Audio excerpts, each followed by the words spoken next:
Right, and let's get into our press review before our Friday sports chat gets started with Kemboy, who's already in studio. We begin with the Standard newspaper and KDF grand wedding plans that ended in a graveyard, and this is in that continuing coverage we've been seeing in the Standard, and also KTN. Catherine Umata has been covering for us the scars of war, and it is that sad story of a couple that had planned to wed, but that did not happen. And read more about it. Paul Wafula and Nyambega Gisasa have written that, and it's in the trenches of Somalia. The would-be groom military officer, Lieutenant Kevin Webby, was fighting the Al-Shabaab militia with part of his life dominated by his upcoming wedding to a young lawyer, Rachel Masika, and more details are there for you. Really tragic pictures of both, and you see him also there being presented with an award by former President Mwai Kibaki as well. Details of that story are on page 6 in the Standards today. Also on that front page, it is the story that was a big story yesterday here in Kenya. Court Jubilee rivalry plays out at Labor Day feat. It was that first hag that makes that picture, Sonko bringing Kambi and Atwoli together, telling them to hug as a show of some better relations which are hoped for in the future. So MPs from the rival Court and Jubilee coalitions sought to outdo each other at the Labor Day celebrations, where the government dashed workers' hopes of a pay rise. And yesterday's function was preceded by speculation that there might be a confrontation between members of the Central Organization of Trade Unions and the government-backed public service trade unions of Kenya, PUSETU K. Of course, they have tried to delink themselves from that. In the earlier story we ran, we saw and heard from the chair of PUSETU. His argument was that since they were not allowed to run the day yesterday, then in essence it means they are not backed by the government. Which is arguable, because in the past, Kazungu, of course, the Labour CS has expressed or has seemed to be leaning towards that side, hence the sour relations with the COTU chairperson.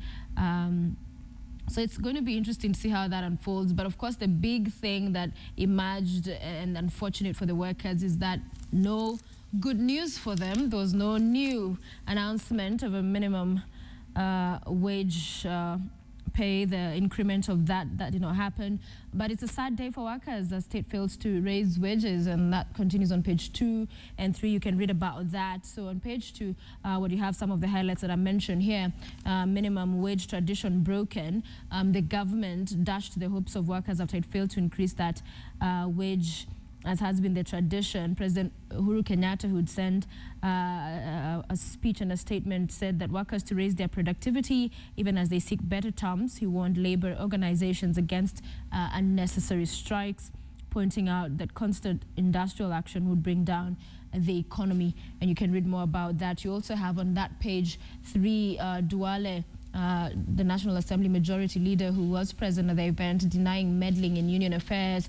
He, in fact, saying that the government is not interfering with the affairs of labor unions. Some reports suggest that PUSETU is a government project meant to weaken the vigor and vitality of the labor movement. Both parties, of course, trying to come across and expressing that they are independent and not backed by the government. Of course, PUSETU did have those demonstrations. They'd hoped to go to Uhuru Park. That did not happen. They were kept at bay, but they still did get to give and issue a statement on their position. Page 4 in the Standard today, it's about the Anglo leasing story that has come back to the headlines and doesn't seem to go away. And now mystery is deepening, and real faces behind contracts are as puzzling as actual figures lost through bogus companies. So the controversy surrounding the proposed payment of over 1.4 billion shillings to companies has started the long, winding and dark narrative that is the 18 security-related dubious contracts known as Anglo leasing. So at the center of the current conflict is whether the government should clear the money awarded to Mercantile Securities Limited and Universal SatSpace, the two companies that went to court to demand payment for services rendered to the government between 2002 and 2004. So from won't pay, can't pay, that will never happen, to now considerations of doing the same in tranches, and that, of course, is a move that has not been received well, especially by the core part of the leadership. We've had them come out very strongly to say that they will not, and that should not, in essence, happen. And also LSK has weighed in on the issue. And the story, that sad story that headlines The Standard, continues on page 6 and 7. My wedding gown arrived 2 weeks after we buried my fiancé. And really, it cannot get any sadder than that. The heartbreaking story of Rachel and Webby. Do read about that. Another story in The Standard today is page 8. Concerns are raised over ousters in counties and the renewed vigor in which some of the members of the county assemblies, we've seen them approach their roles. And you have here the CIC and some leaders, the Transitional Authority also, warning that if impeachment motions not checked, county operations may be paralyzed. So MCAs are under fire over threats to impeach governors, with concerns the sanctions might have been turned into a weapon to blackmail county executives, so that if the governor of whatever county does not toe the line, then some MCAs could get excited with this newfound power to impeach.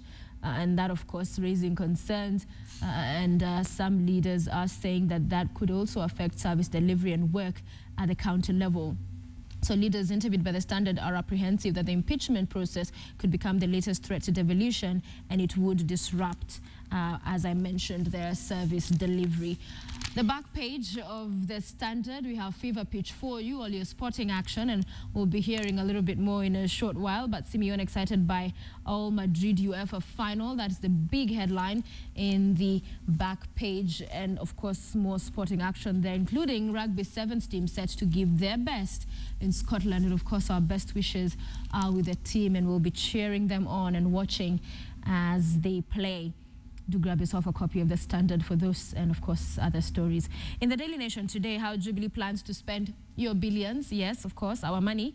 And budget estimates there for 2014, 2015 are out. And you have 294.5 billion shillings. That is the amount allocated for reforming education, including teachers and salaries. 125B, allocation from transport and logistics. This includes roads, railways, as well as sports. A huge amount. Of course, the biggest there is going to education reform. The first figure I mentioned, 294, but other figures that are highlighted at the front of the Daily Nation is 17.5 billion shillings. That amount is proposed for food security and agriculture, including subsidies. So you have here the Cabinet Secretary for Treasury, Henry Rotich, saying modernization of VAT legislation is expected to simplify tax collection and enhance the revenue yield. So Treasury back to the drawing board after MPs declined to approve that 1.4 billion shillings for Anglo-leasing contracts. The money allocated for roads and rail, other projects up. Spending on salaries is reduced. Of course, that coming after that huge conversation on wage bill that the country had. And then you have more teachers to be hired, 17 billion shillings set aside for laptops in public schools. So laptops still featuring, despite that promise not quite having been realized at the time in which it was set to have been, or when it was promised to happen.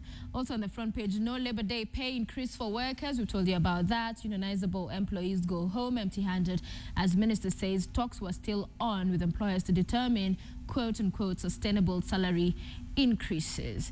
And another story, and the details of that continue on page 2, and you'll see there Pusetu's picture, some of the members there. Government in talks with employers to determine pay increase for workers, and it's a coverage of that where companies push for pay to be pegged. What they're arguing is on productivity and not just the cost of living, because in the past a lot of what has been happening in as far as cost of living is concerned has weighed in and played a big part in determining that minimum wage. But now more companies are pushing that, you know, productivity be the main consideration in that. And there you see some of the pictures of what was witnessed yesterday. You have some men in black suits patrolling Uhuru Park grounds yesterday, Labor Day celebration. It was alleged they had been hired by KOTU to keep away rival PUSETU members who had been barred from attending the event. So KOTU, they're also just taking matters into their own hands. As much as the GSU was out ensuring that this PUSETU did not make it to the grounds, they also had their men. And as you see them, they're in black, all pumped up and ready to prevent anyone who should not be at Uhuru Park from getting in. And of course, the workers there, Ahadi Kenya Trust members with farm produce, seeing them walk past the bananas. You have factory guards, employees showing their skills during the celebrations. Kenya Power employees display their skills as well. I wonder if they lit up something. Anywho, more of that Labor Day for you there. And the state of economy is what the Daily Nation covers on page 4. Budget seeks to boost growth, increase social spending and reform the tax system. And on page 4 you have a graph there that is breaking down for you how sectors will share the budget cash. So 27.3% are going to education, the highest being that, and 22.6% energy and infrastructure, amongst others. So 17 billion shillings on page 6 has been set aside for laptops plan. And as we hear about this, all you can hope for is the day you'll actually see those laptops. So some 1.2 million people are expected to get the gadgets, while part of the money will be used to set up computer labs. And the setting up of computer labs, perhaps one that will be welcome, just to ensure that everybody still is able to access their technology. Those who in other classes will not be getting the laptops. 7 killed in road crash is a sad story. That is on page 8, and 18 others were injured after a car and a matatu collided on Kericho Kisumu Road. Back page in the Daily Nation today, why Kimemia lost key posts. Those posts he's been losing quite a number of those. Top security team is supposed to be chaired by head of public service, says State House. And State House yesterday said Mr. Francis Kimemia was dropped from a top security organ he had been chairing after it was realized that the position falls in a different docket. Oh, that realization. So Secretary of Communication at the State House, Manoa Espisu, further said there was nothing political in Mr. Kimemia's removal from the National Security Advisory Committee, NSAC. Of course, because following his losing that position, there was a lot of speculation that he was slowly being cut out.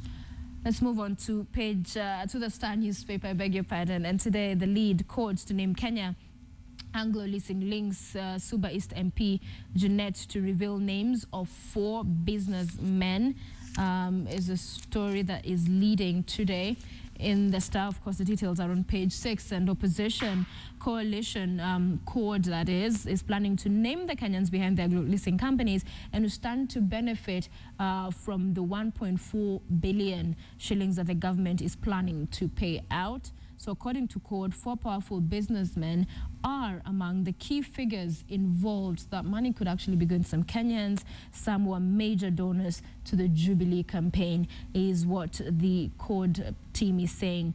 So businessman Deepak Kamani, who still lives in Nairobi, who was one of the architects of Anglo Leasing, but has publicly boasted that he is untouchable because of his high-level contacts. Read more about that.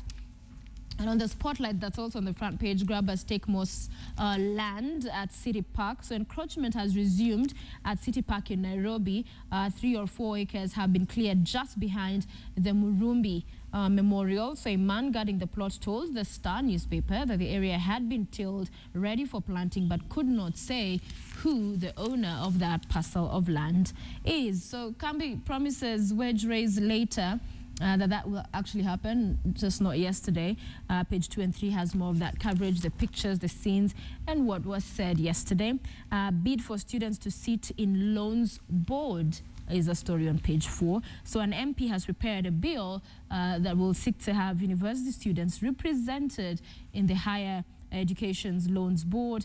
The Higher Education's Loans Board Amendment Bill 2014 has been tabled in the National Assembly, and I guess that's not a bad move. Mount Kenya University to train medical doctors as well is covered on that page. And Joho, that's the Mombasa governor, is defending his degree a story that has refused to go away in as far as his credentials to be governor are concerned and his educational background, and whether in fact he did go to the university. 26.4 billion shillings for Parliament operations is also a story on page 7, where Parliament requires 26.4 billion shillings to fund its operations in the 2014-2015 financial year. Finally, the People today leads with U.S. Why Kenya is vulnerable to terrorist attacks. Well, that's what the U.S. is saying.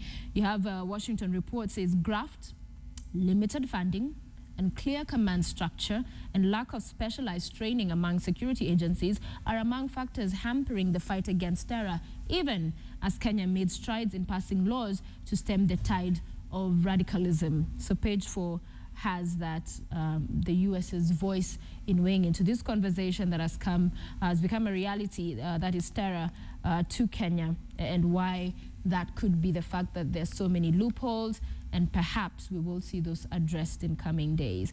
Killer drugs lead to a market. You have World Health Organization warns of widespread antibiotics resistance, page 5.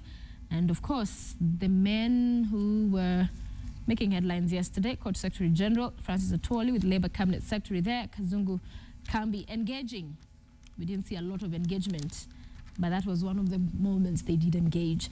Inside, you'll read about Mlolongo hookers in 24-hour flesh economy. So gone are the days when flesh peddlers only worked at night. A trend where sex workers ply their trade in broad daylight is quickly gaining ground. And it's a story by Christine Musa. So it's not at night when you just see these simply scantily dressed girls. That's happening during the day as well. And it's happening in Mlolongo. So if you live there, you can tell us if you've witnessed or seen some of that happening. And it is on that note, we're going to wrap up the press review. Grab yourself a copy of the Standard newspaper.